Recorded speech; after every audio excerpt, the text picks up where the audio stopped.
Welcome back. When it comes to the Republican Party's problems with minorities, Congressman Steve King of Iowa has taken control of the GOP clown car and is driving it into a ditch. The latest crash test was caught on tape. It happened just yesterday at an event with Kentucky Senator Rand Paul in Iowa, and it's going viral, of course. It begins with King, when King and Paul are confronted by two Hispanic activists, Erica Andiola and Cesar Vargas. They are college-educated organizers able to move freely in this country now, thanks to President Obama's DREAM Act, or his DREAM Order. And that act allows some undocumented immigrants to stay in the U.S. if they've been raised and educated here, and they're safe now, and they're from the same group of people that Congressman King said most recently were drug smugglers with calves the size of cantaloupes, and that they're hauling loads of marijuana across the border by the hour.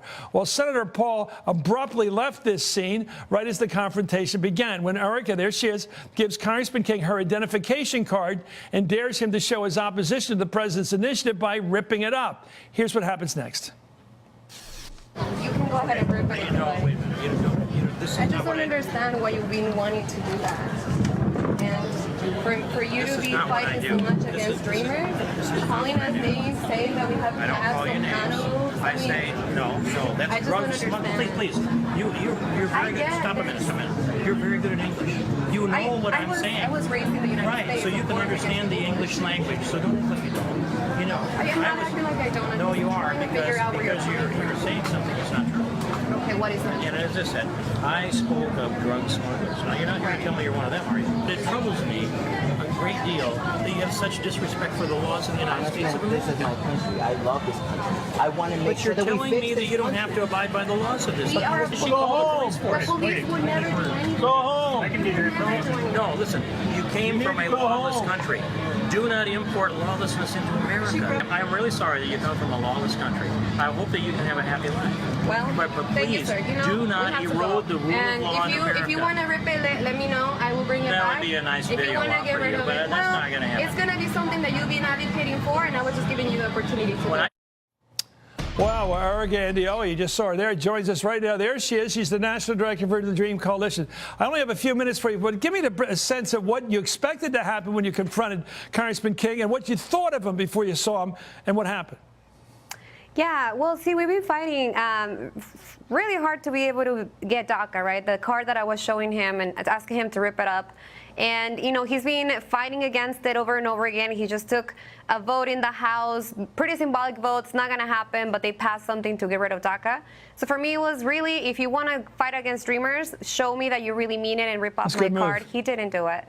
Yeah, Did he know what you meant? It. I mean, Erica, let me just ask you, I've never read it before, but you made a very dramatic statement. You brought him the card that came out of a DACA, that it gave relief to young people in the country because their parents brought them here at a young age and have played by the rules and have gotten educated, learned English. You've done everything right. And you wanted him to just rip that out of your face, right? Rip that in front of you. Did he know what you were doing? Did he even know what the card was? I explained that to him, and apparently he's been fighting for it, against it for so long. I'm guessing he does know what it is. I mean, to me, it was more about really, like, we're fighting now to be able to expand this to our parents, right? Deferred action for the president to expand his executive authority on immigration. But he, you know, Steve King has been one of the people that has been fighting against it. So for us, is really, we're going to show Steve King who we are as dreamers. We're going to show our courage. And with this, we're hoping that the president also shows his courage against these people, against Steve King and other Republicans, and uses his executive authority Let me ask you about this personal confrontation again, because people can disagree about immigration policy. It's a free country. We're going to debate this thing, and we're going to find something that's workable down the road somewhat. This guy wouldn't say to you what he said to the public. He said Hispanic people, Mexican Americans who come here from across the border are all people who are running drugs, and they're all got the legs the size of cantaloupes because they've been carrying so much marijuana on their backs. How did he get squirm away from making that accusation against you personally when you said he was making it against you personally? Well, see, I think that's one of the most powerful things about having dreamers speak out for ourselves. You know, we've been speaking now a couple of years now, and, you know, it's just amazing for us to be able to share our stories, and it's really hard for people now when they have us in front of them to be able to make the same anti-immigrant, you know, sometimes even racist statements against us. I mean, one of the things that he did keep saying is if I spoke English, and I was obviously speaking English to him this entire time. So there was a couple of things. Yeah, you know. No, he was not you. Anyway, he deals in cartoons. He is a cartoon. Thank you very much. Good luck with the work. You know what you're doing. I don't have to tell you how to do your job. You're doing it. Thank you very much. Eric Andiola, thank you so much. We got some mature fellas here that can talk about this now. Michael Steele was chair of the Republican National Committee. Eugene Robinson's a columnist for the Washington Post. Both are MSNBC political analysts. Again, immigration policy is a fair debate. Every country has one. Every country finds a way of enforcing its laws and saying how much immigrants you can take, how do you take them, how do they get in, who gets in. But this thing by him seems to be on a different level.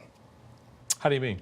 Well, cantaloupe-sized cabs. Yeah, what is that about? If not a weird kind of almost bizarre ethnic slur? I mean, really bizarre. It is an exaggeration of, you know, an idea, a fact, or whatever. It is pejoratively casting people in a way to make a point, a political point. What was the point he was trying to make? Well, I think it's stereotyping. I think it's just sort of playing to the concerns and fears and the stereotype that people have, the image that. That's not a stereotype people have. No, people have an image. Look, I'm pretty tough on abortion. I mean, immigration because I want to find a solution. But there are people out there who do believe that every person coming across the border is a mule for drug runners. Yes, there are a lot of people who believe. No, there are people who believe that. Yeah, they write to me. I mean, when I write about But is that a cover they believe for an in the ethnic stereotype. attitude? They believe in the stereotype. Well, yeah, but what difference does it make? Right. I mean, some people actually believe that. They at least they tell me do they have believe castes. it. How come the It's an guys that amazing work at thing. hotels and golf courses and working in the fields of agriculture within an hour getting here? They're not dealing in drugs. They're taking the lowest but Chris, jobs that's there the point, are. that Exactly. These are people who are woven into the fabric of the society right now, who are taking care of our children, and who are, you know, who are doing all these jobs that need to be done. And I'm just trying to get at the attitude, but you don't think there's extraordinary behavior by that guy? No, I think some of the comments were extraordinary. I think that they were. They're going to drive Hispanic people out of your party. Absolutely, there was nothing inviting about that conversation. Okay, let's go in here. I'll turn the pillow over now to the cool side. This will just be anti-black racism. Okay, it's not just Steve King feeding off racial issues. After yesterday's circus stunt, the Tea Party Congressman Mo Brooks blamed the president for declaring a war on whites. Brooks went even further. In an interview with the local Huntsville Times, he said, quote, "What the Democrats are doing with their dividing America by race is they're waging a war on whites, and I find that repugnant. They're attacking by the Democrats openly soliciting votes of people based on skin color. They, in turn, are attacking whites based on skin color, and that's wrong. Nobody should be attacked based on skin color." We got that. I don't know of a single Republican who has made an appeal for votes based on skin color. Okay, Gene, you grew up with this. I don't know. I don't know who's saying. You know, what I grew up with was kind of more sophisticated and subtle than that. White right? power was a phrase I've heard. But anyway, this guy's a U.S. congressman today. He's in office now from talking about a war on whites. It's breathtaking, really. And he got a second bite at that apple too, because he said this stuff in a radio interview, and then the Birmingham newspaper went to him and said, "Is that what you really mean?" Oh yeah, absolutely. Okay, Michael, you've got to defend this. This political party. Let me be very clear. I do not have to defend crazy. So he was very dignified on the show last week. But again, this is speaking to a stereotyped fear that more and more whites are having in various parts of the country as the demographics in this country change. I agree. And they're now having to figure out how to grasp with this new reality that in 5, 10, 15 years, the white majority will be the minority. But see, in his district, but also, let me talk about his district. There are these right-wing media outlets and personalities who are stoking this thing of white victimization. But Gene, you came from South Carolina. There's always been a large population, percentage-wise, of African Americans in the Deep South, the Cotton South. It's always been a case. Sure. We checked his district, 17% African American. That's not a huge number in the Deep South. That's sort of like you get in Alabama, South Carolina, Mississippi. That's where people grew up. Yeah. So what's your point? My point is, why is he so scared right now? He's a mature man. Why is he scared? Because a black guy is president, Chris, do you think that has anything to do with it? Number one. Do you? And number two. You bit into that peach really well. I saw you delightfully eating into that peach, but that argument. The demographics of the South are changing, too. The growth in Hispanics in the South, the growth of Asians. How many black senators do we have from the South? One. Yeah, he's a Republican. Tim Yeah, it's a South Carolina, Republican. That's Yeah, right. Tim Scott. So it's not like they're taking over. No, but again, it's about the demographic shifts, and the landscape is getting smaller and smaller and smaller for folks who fear that. And the only their Hispanics we country is have in changing. the U.S. Senate from the South are Rubio and Cruz. You count them. Yeah. Yeah.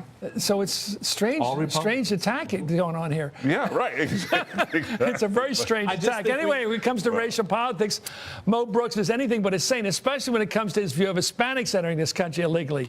This is how Brooks pitched himself to voters during his first term in office. As your congressman on the House floor, I'll do anything short of shooting them. Anything that is lawful, it needs to be done because illegal aliens need to quit taking jobs from American citizens. Okay, he's going to shoot him. I mean, he's not anything short of shooting. Nice to know he I has don't know limits. what's short. What is Nice short to know of he has shooting? limits, right. I mean, what is? I mean, the jobs. And first of all, I don't know if these jobs were posted. Some of them are pretty tough jobs, you know. But he wants to shoot him if nothing else works. I just have to say, This is your crowd, by the way. You chose to be a Republican. this is an outlier for our party. Okay.